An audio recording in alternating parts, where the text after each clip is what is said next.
पढ़ना नहीं है कि मैंने एबीसीडी जोड़ करके पूरा एक वर्ड बना लिया और मैंने उसको पढ़ लिया। अब मैं क्या करूंगी, अगर मेरा कल टेस्ट है और मेरे पास ये वाले टॉपिक भी हैं, ये वाले टॉपिक भी हैं और ये वाले टॉपिक भी हैं। इसके अलावा दूसरा आता है इंट्रोडक्शन के बाद अपने चैप्टर का कंटेंट, और चैप्टर का कंटेंट तो नो डाउट हमें 100% कवर करना ही है। Hello everyone, a very good morning to all of you. तो आज हम लोग डिस्कस करने वाले हैं कि नीट 2026 के लिए अपनी एनसीईआरटी को किस तरह पढ़ा जाए। कि हमें ये तो पता होता है कि एनसीईआरटी पढ़नी है, मेरे एग्जाम में एनसीईआरटी से क्वेश्चंस बनेंगे या फिर बायोलॉजी में एनसीईआरटी बहुत ज्यादा मस्ट है, लेकिन हमें ये नहीं पता होता है कि उस एनसीईआरटी को पढ़ना कैसे है। या फिर हमारी जो एनसीईआरटी की बुक है वो इतनी ज्यादा कंडेंस्ड है, लेकिन उसमें इंफॉर्मेशन इतनी ज्यादा डिटेल में दी हुई है कि अगर पॉइंट्स भी मिस हो जाते हैं ना, तो फिर दिक्कत होती है कि हमने इस चीज को कहाँ पढ़ा था या फिर कैसे इस चीज को पढ़ें कि ये हमेशा हमेशा के लिए मुझे याद हो जाए। तो आज के सेशन में हम यही सारी बातें डिस्कस करने वाले हैं। तो सबसे पहले हम क्लास करते हैं। जब हम विद्यापीठ में क्लासेस कर रहे होते हैं तो उस टाइम पे हमारे टीचर्स हमको नोट्स बनाते हैं। जब टीचर हमें नोट्स बना के देते हैं तो हम नोट्स पढ़ते हैं, और जब टीचर हमें नोट्स पढ़ा रहे होते हैं, नोट्स बनवा रहे होते हैं, तो उस टाइम पे वो एनसीईआरटी को मेंशन करते हैं कि एनसीईआरटी में ये वाले नोट का ये वाला पॉइंट इस जगह जगह पे दिया हुआ है। ठीक है? तो पहली रीडिंग जब हमारी एनसीईआरटी की होती है तो वो नोट्स के साथ में होती है। प्लस जब हम अपने चैप्टर्स का रिवीजन स्टार्ट करना शुरू करते हैं तो सबसे पहले हमें एनसीईआरटी के साथ में नोट्स का रिवीजन करना होता है। इसके बाद में हमने एनसीईआरटी और नोट्स को पढ़ लिया, अब हमने एनसीईआरटी को अच्छे से समझ लिया है कि ये हमें बोलना क्या चाह रही है या हमें बताना क्या चाह रही है। अब दूसरा स्टेप होता है कि उस एनसीईआरटी को हमें सेकंड रीडिंग में लाइन बाय लाइन पढ़ना है। और सिर्फ पढ़ना नहीं है कि मैंने एबीसीडी जोड़ करके पूरा एक वर्ड बना लिया और मैंने उसको पढ़ लिया। जब हम एनसीईआरटी को लाइन बाय लाइन पढ़ रहे होंगे, उस टाइम पर हमको हर एक लाइन से सेल्फ क्वेश्चन बनाने हैं। अगर हम अपने खुद के क्वेश्चन उस लाइन से बनाने लग जाएंगे तो वो चीज हमें ज्यादा टाइम के लिए याद रहेगी। जैसे कि मान लीजिए मैं पढ़ रही हूँ oogenesis, मैंने कोई लाइन पढ़ी, तो अब मुझे ना ये पता होना चाहिए कि इस लाइन से कैसा कैसा क्वेश्चन बनना पॉसिबल है, और ये काम मुझे खुद करना पड़ेगा जब मैं एनसीईआरटी को लाइन बाय लाइन पढ़ रही होंगी। Make your own questions. अगर हम एनसीईआरटी पढ़ते पढ़ते अपने खुद के क्वेश्चंस फ्रेम करेंगे तो हमारी एनसीईआरटी की जो अंडरस्टैंडिंग है वो बेहतर होगी। प्लस हमारी एनसीईआरटी में कुछ चीजें हैं जो बहुत स्कैटर्ड दी हुई हैं, जैसे कुछ पॉइंट्स हैं जो इस चैप्टर में दिए हैं और उसी से रिलेटेड कुछ और पॉइंट्स हैं जो हमारे दूसरे चैप्टर में दिए हुए हैं।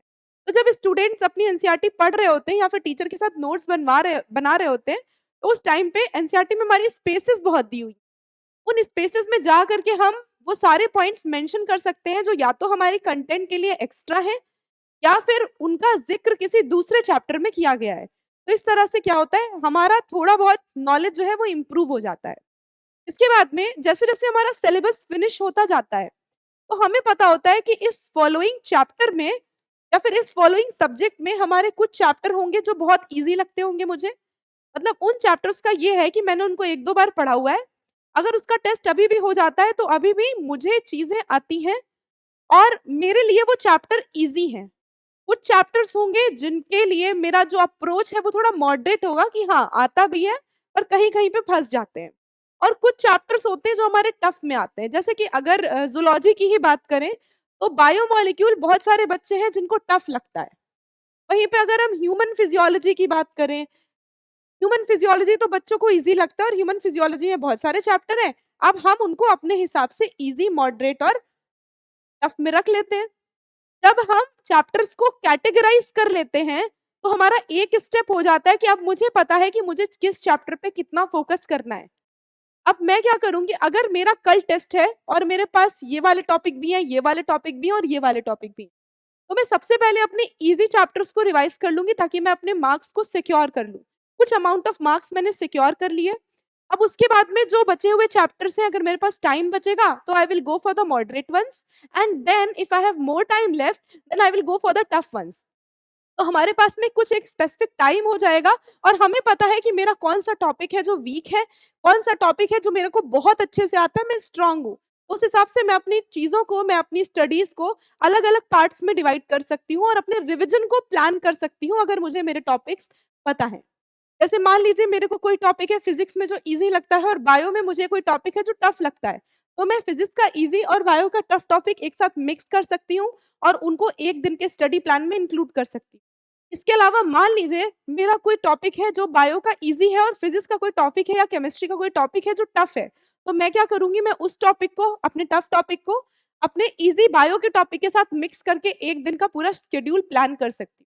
तो इस तरह से हम अपनी एनसीईआरटी के कुछ चैप्टर्स का रिविज़न कर सकते हैं। इसके अलावा हमें एनसीईआरटी से पढ़ना क्या-क्या है, ये तो आपने बता दिया कैसे पढ़ना है, कैसे हमें अपने सिलेबस का रिवीजन करना है 2026 नीट के लिए, प्लस हमको ये भी बता दीजिए कि क्या करना क्या-क्या है? अगर हम एनसीईआरटी पढ़ने चले तो कौन-कौन से टॉपिक हमें पढ़ने हैं? देखो इंट्रोडक्शन वाला जो पार्ट होता है ना एनसीईआरटी का, इसमें बहुत सारे साइंटिस्ट आते हैं और अगर तुम पीवाईक्यू देखोगे तो उठा करके वहाँ पर कई सारे क्वेश्चन है जो इन साइंटिस्ट से डायरेक्ट पूछ लिए जाते हैं, जैसे कि रिडक्शनिस्ट बायोलॉजी, वो भी हमारा इंट्रोडक्शन से ही टॉपिक था। ठीक है, तो इंट्रोडक्शन को हमें अच्छे से पढ़ना है, इसमें हमें कुछ साइंटिस्ट मिलेंगे, कुछ टर्म्स मिलेंगे, जो साइंटिस्ट हमको मिलेंगे हम उनका नाम लिख लेंगे, इन्होंने क्या किया था या फिर इनका क्या इम्पैक्ट था हमारे सब्जेक्ट पे।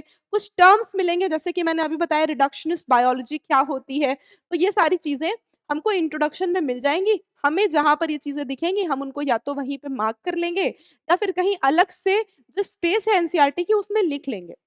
इसके अलावा दूसरा आता है इंट्रोडक्शन के बाद अपने चैप्टर का कंटेंट, और चैप्टर का कंटेंट तो नो डाउट हमें 100% कवर करना ही है। इसमें तो हमें वैसे भी कुछ नहीं छोड़ना है, कि ये तो हमारे चैप्टर का पूरा चैप्टर का कंटेंट ही है ना। जैसे मान लीजिए हम बात करते हैं neural control and coordination, chapter का कंटेंट तो हमारे लिए सुपर, सुपर, सुपर इम्पोर्टेंट है और इस चैप्टर के कंटेंट में तुम्हारे टीचर के नोट्स भी आते हैं, क्योंकि टीचर ने तुम्हें जो नोट्स लिखवाए हैं वो एनसीईआरटी से लिखवाए हैं। तो अगर तुम टीचर के नोट्स से एनसीईआरटी के कंटेंट को गो थ्रू करोगे तो जो चैप्टर तुम सिर्फ एनसीईआरटी से 3 घंटे में पढ़ने वाले थे, अभी उसे पढ़ने में तुम्हारा समय कम लगेगा या 2.5 आवर्स लगेगा। और जो तुम्हारी अंडरस्टैंडिंग है उस टॉपिक की वो कंपैरेटिवली ज़्यादा बेटर होगी। अब तुमने क्या कर लिया? इंट्रोडक्शन कंप्लीट कर लिया, चैप्टर का कंटेंट कंप्लीट कर लिया, उसके बाद में आती है हमारी एनसीईआरटी की समरी, और यहाँ पर कुछ चीज़ें ऐसी दी होती हैं हमारी समरी में, जो हमारे मेन कंटेंट में नहीं दी होती, ठीक है? या फिर समरी में कुछ और बातें लिखी जाती हैं जो कंटेंट से डिफरेंट होती हैं। तो हमें समरी को भी पढ़ना है, ऐसा नहीं है कि मैंने कंटेंट पढ़ लिया, मैंने इंट्रोडक्शन पढ़ लिया, अब मुझे समरी पढ़ने की कोई ज़रूरत नहीं है या फिर समरी में वही सारी चीज़ें होंगी जो यहाँ पे और यहाँ पे दी हुई हैं। तो ऐसा कुछ नहीं होता है, समरी भी मुझे पढ़नी होती है और वो भी पूरे फ़ोकस के साथ में। फ़ोकस करना होता है और वहाँ पर हमें जो चीज़ें इम्पोर्टेंट लगती हैं या ऐसा लगता है कि कुछ चीज़ें हैं जो यहाँ से डिफरेंट हैं, मेरे मेन चैप्टर के कंटेंट से डिफरेंट है, उनको मुझे मार्क करना पड़ता है। We have to mark those things. उसके अलावा अब मेरा इंट्रोडक्शन हो गया, चैप्टर का कंटेंट हो गया, समरी हो गया। जब तुम ये तीनों चीज़ें कर लोगे ना, इतना होते-होते तुम्हारे अंदर एक कॉन्फिडेंस बिल्डअप हो जाएगा कि चलो अब अपना ये चैप्टर तो कंप्लीट हो गया। सारे डायग्राम्स देख लिए मैंने कंटेंट से, सारा इंट्रोडक्शन पढ़ लिया, सारे टर्म्स कर लिए, समरी भी देख ली, अब तो कुछ नहीं छोड़ा।